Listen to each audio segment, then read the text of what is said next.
C P I എന്ന് പറയുന്നത് ഞങ്ങളുടെ മുന്നണിയിലെ ഏറ്റവും പ്രധാനപ്പെട്ട ഒരു ഘടകകക്ഷിയാണ്. ആ പാർട്ടി LDFിലെ CPIMനോടൊപ്പം പ്രവർത്തിക്കുന്ന ഏറ്റവും പ്രധാനപ്പെട്ട ഒരു കക്ഷിയായിട്ട് തന്നെയാണ് നിൽക്കുന്നത്. അതൊരു ഇടതുപക്ഷ രാഷ്ട്രീയ പാർട്ടിയാണ്. നല്ല ഊഷ്മളമായ ബന്ധമാണ് മുന്നണി കാര്യത്തിൽ ആ പാർട്ടിയുമായി ഞങ്ങൾക്കുള്ളത്. ഏതെങ്കിലും തരത്തിലുള്ള ഒരു വഞ്ചനയും ചതിയും കാണിക്കുന്നു എന്ന തോന്നൽ ഞങ്ങൾക്കാർക്കുമില്ല.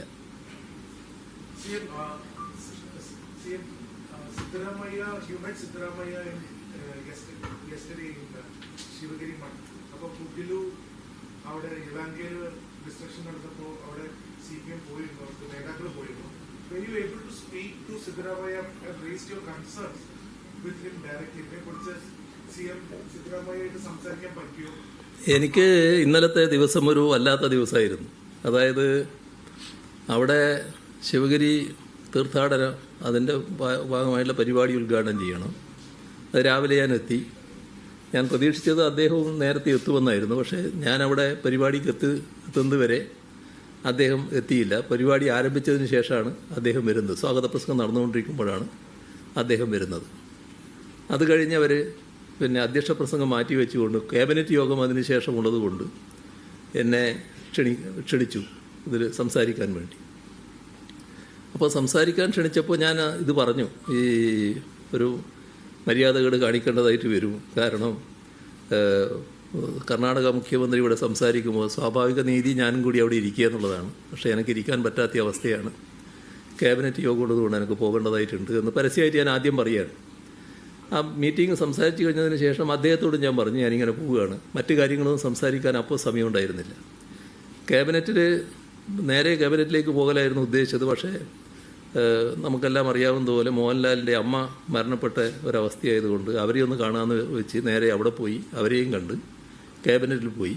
അത് കഴിഞ്ഞ് ക്യാബിനറ്റിൽ നിന്ന് നേരെ പോകേണ്ടി വരുന്നത് ധർമ്മടത്തേക്കാണ്. ധർമ്മടം മണ്ഡലത്തിലെ നേരത്തെ ജനപ്രതിനിധിയായിരുന്ന KK നാരായണൻ മരണപ്പെട്ടിരുന്നു.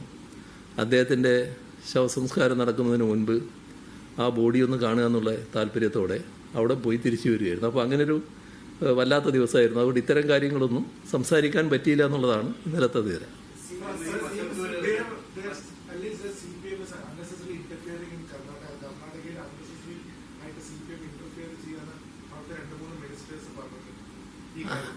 അതെ അത് എൻ്റെ ശ്രദ്ധയിലും പെട്ട കാര്യമാണ്. നിങ്ങളെല്ലാവരുടെയും ശ്രദ്ധയിൽപ്പെട്ട കാര്യമാണല്ലോ. പക്ഷേ അതിൽ നമ്മൾ കാണേണ്ടത് ഇപ്പോൾ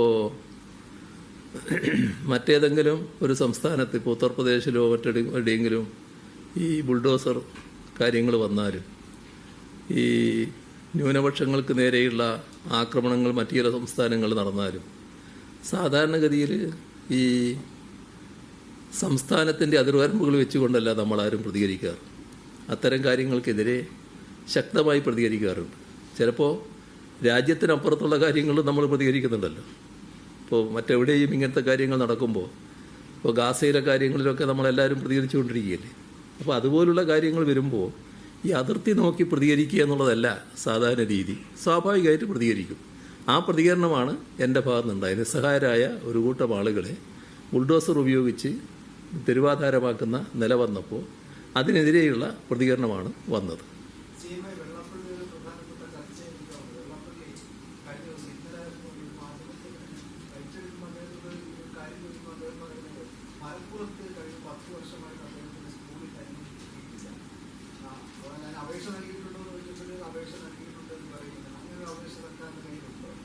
എനിക്കതിനെപ്പറ്റി ഇപ്പോൾ പറയാൻ കഴിയില്ല. അത് കൃത്യമായി എന്താണെന്ന് നോക്കിയല്ലേ പറയാൻ പറ്റൂ. അത് ഏതാണ് അപേക്ഷ എന്നൊക്കെയുള്ള കാര്യങ്ങൾ നോക്കിയേ പറയാൻ പറ്റൂ. എൻ്റെ കയ്യിൽ ആ വിവരങ്ങളില്ല.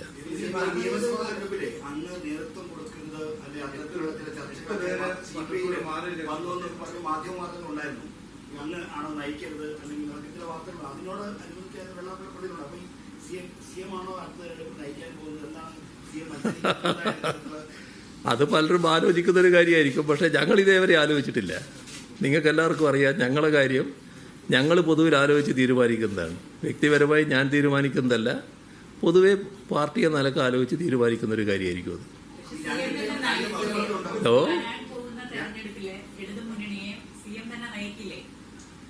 അത് ഞാൻ പറയേണ്ട കാര്യമല്ല. അത് ആ വ്യക്തത വരുത്തേണ്ടത് പിന്നീട് അതിൻ്റെ ഘട്ടത്തിൽ ഉചിതമായ സമയത്ത് വ്യക്തത പാർട്ടി വരുത്തിക്കോളും. അത് ഞാനാണോ അല്ലയോ എന്നുള്ള പ്രശ്നത്തിലേക്ക് നമ്മളിപ്പോൾ കടക്കേണ്ടതില്ല. ഞങ്ങളൊരു പൊതുരീതി ഞാൻ പറഞ്ഞു. പൊതുവേ ഞങ്ങൾ അത് പിന്നീട് ചർച്ച ചെയ്ത് തീരുമാനിക്കുകയാണ് ചെയ്യുക. അതാണ് അതിൻ്റെ പൊതുരീതി.